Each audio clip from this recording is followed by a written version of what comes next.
Trump के एक decision ने मार्केट क्रैश कर दी है। बिटकॉइन एक रात के अंदर $20,000 तक डाउन चला गया। अगर आप मेरी स्क्रीन पे नजर देखें तो मेरी स्क्रीन पे नजर आ रहा है मार्केट 1,24,000 1,22,000 के करीब थी और मार्केट एकदम से क्रैश होकर 1,02,000 को टच कर लिया है बिटकॉइन ने। और बिटकॉइन आने वाले दिनों में मजीद भी क्रैश हो सकता है क्योंकि 1 नवंबर 2025 के बाद लागू होगा ये 100% टैरिफ। चाइना और अमेरिका के दरमियान में ट्रेड वार दोबारा से स्टार्ट हो गई है। क्या ये क्रिप्टो के अंदर एक बैड चीज है और क्या क्रिप्टो की मार्केट अब क्रैश करती जाएगी और क्या आल्ट कॉइन को बाय करने का ये बेस्ट टाइम है? क्योंकि P2P पे रेट बहुत ज़्यादा बढ़ चुके हैं, डॉलर की डिमांड बहुत ज़्यादा बढ़ चुकी है क्योंकि हर बंदा इस मूव की बजाय बंदा चाहते हैं कि नीचे से हम बाय कर लें। तो ये क्या सही लेवल है बाय करने का? क्योंकि ये हमारा PL लेवल भी है और उसके बाद पॉइंट ऑफ कंट्रोल भी लेवल भी था।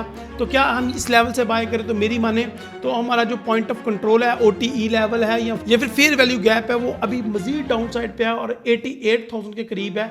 और मैं ये चाहूँगा कि अगर मार्केट क्रैश होती जा रही है तो थोड़ा सा इसको मजीद नीचे आने दें और मार्केट को अपने फर्स्ट FVG को ब्रेक करके सेकंड FVG तक आने दें अगर आप बाय करना चाहते हैं BTC को लॉन्ग टर्म। तो इसी तरीके से आप अथीरियम को बाय करना चाहते हैं तो $3,000 से नीचे आने का वेट करें, फिर उसके बाद अथीरियम को बाय करें क्योंकि अथीरियम के अंदर भी मेरे बहुत ज़्यादा ज़बरदस्त लेवल ऑलरेडी लगे हुए हैं। अल्हम्दुलिल्लाह सुम्मा अल्हम्दुलिल्लाह। ये देखें अथीरियम के ऊपर पहला जो बाइंग लेवल है मेरा 2850 और 2900 के करीब है। यहाँ से आप बाय करेंगे और आप इंशाल्लाह बहुत अच्छा प्रॉफिट अर्न करेंगे।